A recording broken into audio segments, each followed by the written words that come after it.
Bienvenue chers téléspectateurs sur ABC, c'est moi Zalal Mourkana avec le journal. Le ministère des Affaires étrangères Damak Amakonnen et le ministre de la Justice Gédéon Timotheus ont informé les ambassadeurs de l'Union européenne basée à Bruxelles des derniers développements en Éthiopie. Une délégation d'ambassadeurs européens conduite par Ronald Kobia, ambassadeur de l'Union européenne en Éthiopie, a assisté à un briefing prononcé par le ministre des Affaires étrangères et le ministre de la Justice. Demeka a formulé aux ambassadeurs que le gouvernement travaillait dur pour maintenir l'accès et son entrave à Tigray et aux zones touchées par le conflit dans les régions d'Amara et d'Afar.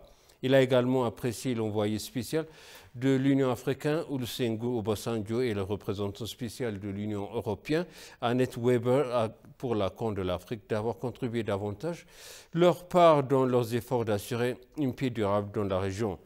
Dans son exposé sur les mesures visant à lutter contre les violations des droits de l'homme commises dans le contexte du conflit, le ministre de la Justice, Gédéon Timotheus, a déclaré qu'une procédure régulière avait été engagée et que les personnes impliquées étaient traduites en justice.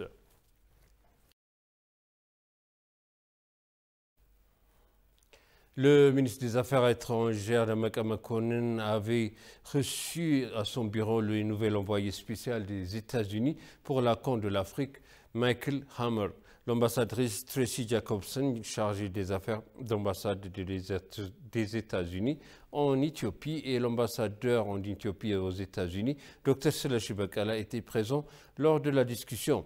Le ministre des Affaires étrangères a rappelé que la décision de l'Éthiopie de mettre en œuvre les recommandations du rapport d'enquête conjointe de la Commission éthiopienne des droits de l'homme et du Haut-Commissariat des Nations unies aux droits de l'homme. À cet égard, il a mentionné les efforts du gouvernement éthiopien pour traduire les auteurs en justice.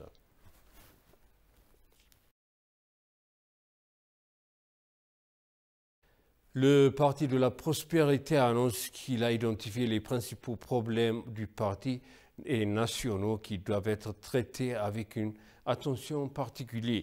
Le siège du Parti de la Prospérité et le dirigeant de la succursale du Parti de la Prospérité des administrations régionales et municipales ont lancé un forum conjoint ici à Addis Abeba. Le forum conjoint a passé en revue les performances du parti sur 10 mois. Selon les informations reçues du bureau du parti, un rapport sur les principales activités du parti au cours des 10 derniers mois ont été présentés et évalués. Les résultats du processus et les défis rencontrés sont également identifiés. Ils ont appris que le forum avait présidé par Adam Farah, vice-président du parti.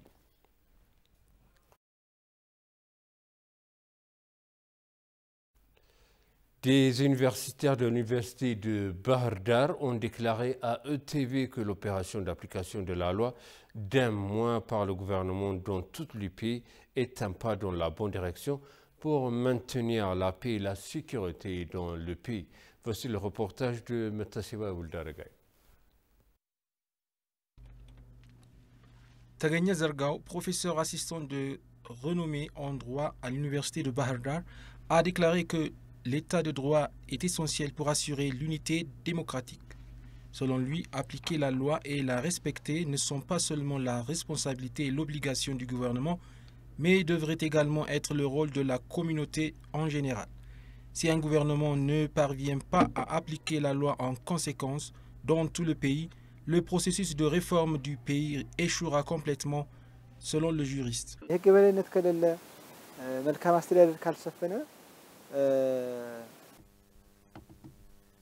S'il n'y a pas d'état de droit, il n'y aura pas de bonne gouvernance dans le pays. Les conflits seront sporadiques et la nation sera en proie à de nombreux problèmes à ses portes.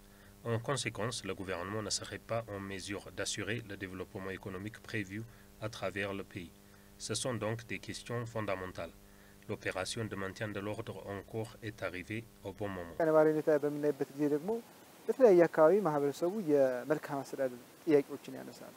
Le juriste a également appelé le gouvernement à entreprendre sérieusement l'état de droit et à s'assurer que les droits soient respectés par les forces de sécurité.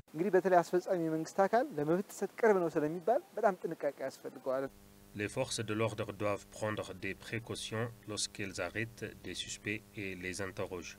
Les suspects doivent être bien traités et traduits en justice dans un délai raisonnable à compter de leur arrestation. Ils doivent être jugés équitablement et par une justice indépendante.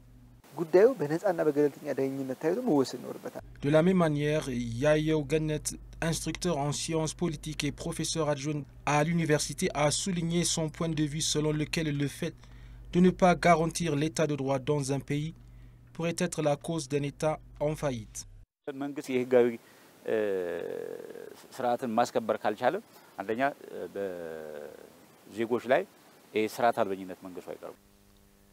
Si le gouvernement ne parvient pas à assurer une bonne gouvernance, il y aura un état de confusion et d'anarchie.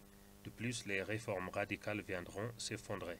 Mais tout en appliquant la loi, le gouvernement doit veiller à ce que les droits du suspect ne soient en aucun cas violés.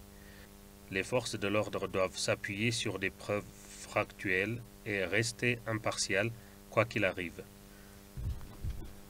L'ambassadeur d'Éthiopie en Ouganda et l'Association des voyagistes ougandais ont co-organisé un atelier sur le tourisme sous le thème « L'Éthiopie, terre d'origine, votre prochaine destination touristique ».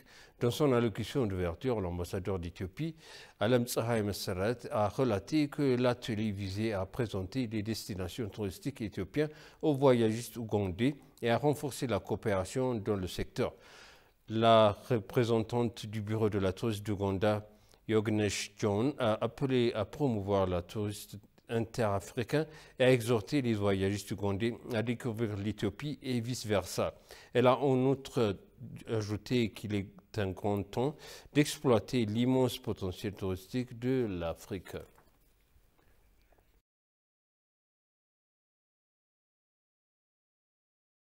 Un convoi humanitaire facilité par le Programme alimentaire mondial, PAM, est arrivé à Tigray chargé d'aide alimentaire.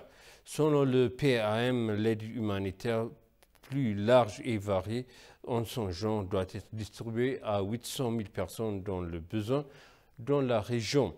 Dans la semaine à venir, le PAM commencera une nouvelle série de distribution alimentaire de 6 semaines dans la région touchée d'Afar et d'Amara, après avoir terminé les livraisons récentes, a-t-il été indiqué.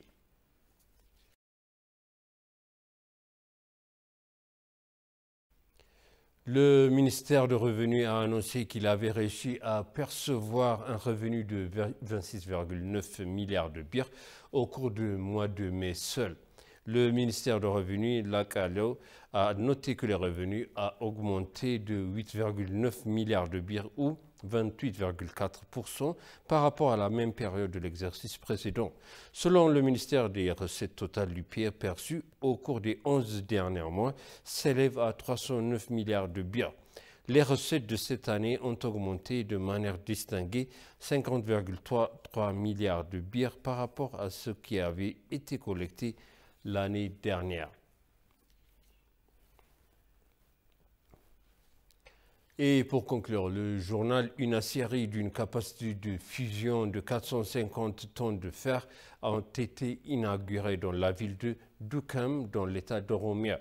L'aciérie construite par Tadesh Steel Manufacturing Industry aura également la capacité de produire 600 barres d'acier par jour. L'aciérie de Tadesh, qui a été construite sur 50 000 hectares de terrain, a un coût de 5,8 milliards de birr et devrait créer des emplois pour 700 citoyens. Il a été indiqué que l'usine jouera un rôle remarquable dans l'économie de devises étrangères dépensées pour importer des produits métallurgiques en termes de réduction de gâchis dans le secteur.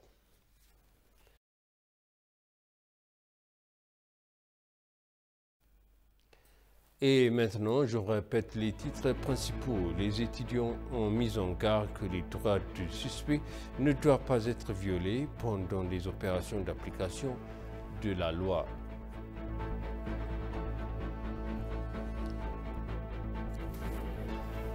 Le ministère du Revenu a annoncé qu'il avait réussi à percevoir un revenu de 26,9 milliards de birr au cours du mois de mai. Chers téléspectateurs, ainsi s'achève le journal. C'était moi, Zalal Mourkana, avec vous et je vous souhaite une bonne suite de programme.